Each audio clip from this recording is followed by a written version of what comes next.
Friends, ഇന്ന് നമ്മളൊരു സാമ്പാറാണ് ഉണ്ടാക്കുന്നത്. അതും വെജിറ്റബിൾസ് ഒന്നും ഇല്ലാതെ തന്നെ നമുക്ക് എങ്ങനെ സാമ്പാർ ഉണ്ടാക്കാമെന്ന് നമുക്ക് നോക്കിയാലോ. അപ്പോൾ വീഡിയോയിലേക്ക് പോയാലോ. Friends, welcome to my channel.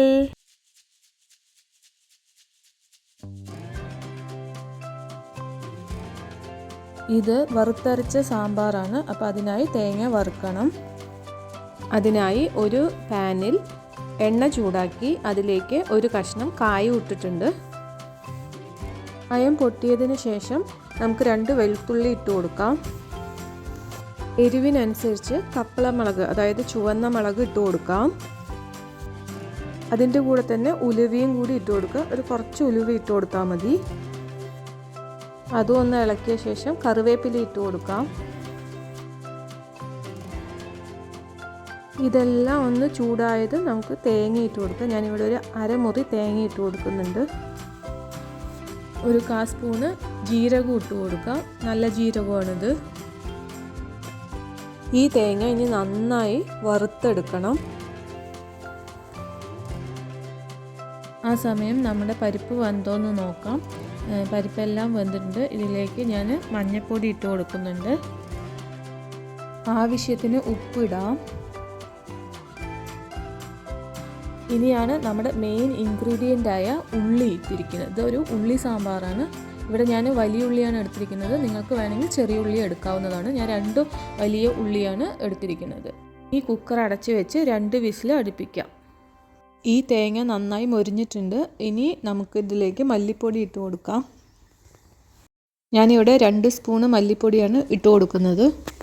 ഇനി മല്ലിപ്പൊടിയുടെ പച്ചമണം പോണത് വരെ നമ്മളൊന്ന് ഇളക്കി കൊടുക്കാം. സിമ്മിൽ വെച്ചിട്ട് വേണം നമ്മളിത് ഇളക്കാം, ഇല്ലെങ്കിൽ മല്ലിപ്പൊടി കരിഞ്ഞു പോകാൻ സാധ്യതയുണ്ട്. ഒരു നാരങ്ങ വലിപ്പത്തിലുള്ള പുളി നമുക്ക് വെള്ളത്തിലിട്ട് വയ്ക്കാം. ഇതിനി ചൂടാറട്ടെ. സമയം നമ്മുടെ കുക്കറിൽ 2 വിസിൽ അടിച്ചിട്ടുണ്ട്. ഇനി നമുക്ക് ഈ വറുത്ത തേങ്ങ അരച്ചിട്ട് വരാം. കുക്കർ തുറന്ന് നമുക്ക് ഈ പുളി പിഴിഞ്ഞ വെള്ളം ഒഴിച്ചു കൊടുക്കാം. ഗ്യാസ് കത്തിച്ച ശേഷം നമ്മൾ അരച്ച് വെച്ചിരിക്കുന്ന തേങ്ങ കൂടി ഇട്ട് കൊടുക്കാം.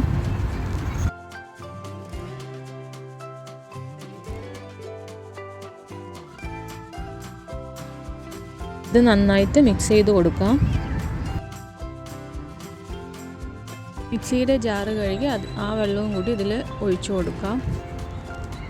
സാമ്പാറിൻ്റെ തിക്കിനനുസരിച്ച് നമ്മൾ വെള്ളം ഒഴിച്ചു കൊടുക്കണം. ഇനി ഇത് നന്നായി തിളയ്ക്കണം. അതുവരെ വെയിറ്റ് ചെയ്യാം. ഇത് കണ്ടില്ലേ, ഇതുപോലെ വെട്ടി തിളയ്ക്കണം. അപ്പോഴാണ് സാമ്പാറിൻ്റെ ആ പച്ചമണമൊക്കെ ഒന്ന്, തേങ്ങയുടെ പച്ചമണമൊക്കെ ഒന്ന് പോവുക. അങ്ങനെ നമ്മുടെ സാമ്പാർ ഏകദേശം ഇവിടെ റെഡി ആയിട്ടുണ്ട്. ഇനി നമുക്കിതിലേക്ക് കടുക് വറുക്കണം. അതിനായി ഞാനൊരു പാൻ വെച്ചിട്ടുണ്ട്. ഇതിലേക്ക് ഒരു 2-3 സ്പൂണ് വെളിച്ചെണ്ണ ഒഴിച്ചു കൊടുക്കാം.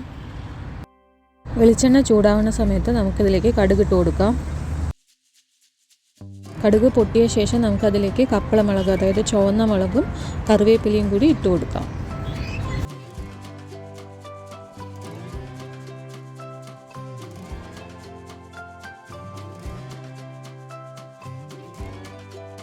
ഇനി ഇത് സാമ്പാറിലേക്ക് ഒഴിച്ചു കൊടുക്കാം.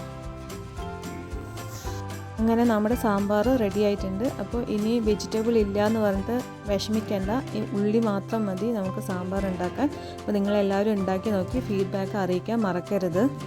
ഈ സാമ്പാർ ഇഡ്ഡലിയുടെ കൂടെ കഴിച്ചു നോക്കൂ. നല്ല ടേസ്റ്റാണ്.